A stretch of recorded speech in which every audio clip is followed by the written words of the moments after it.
Мили деца, аз съм Никол. Днес ще ви запозная с вълшебния свят на Джаго. Образователни играчки, които оживяват и разказват различни истории на 16 различни езика. Джаго ще научи вашето дете на интересни факти за плодовете и зеленчуците, за децата по света, за професиите, за превозните средства и за животните.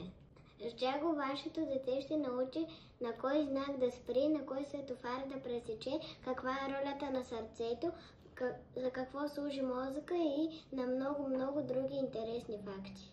Още една от ползите на Джаго е, че с него вашето дете ще научи нови думи не само на български, но и на английски. За днешната демонстрация съм подготвила пъзел с 15 части на човешкото тяло.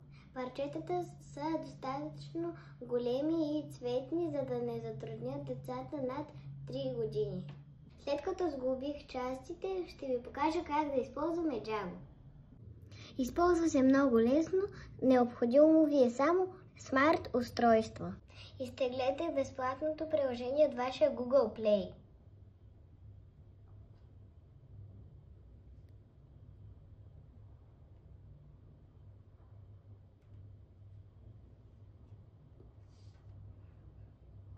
След като изтеглите приложението, цъкнете на иконката.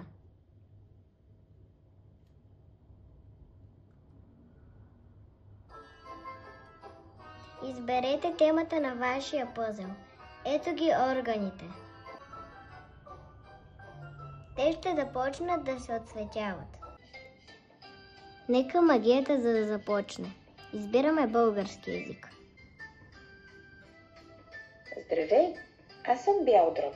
Моята работа е да вземам мръсния въздух от кръвта и да го замествам с чист. Пушенето е най-големият ми враг. Не стой на места, където хората пушат, нали? Нека да видим как е сърце на английски.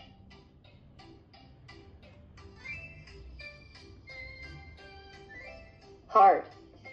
Heart.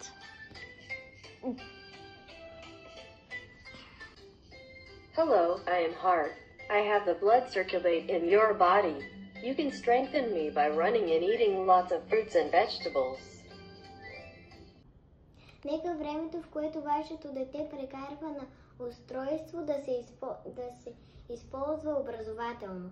Ако не позволявате на вашето дете устройство, може да наредите заедно пъзела и да му разкажете всичко това, което знаете.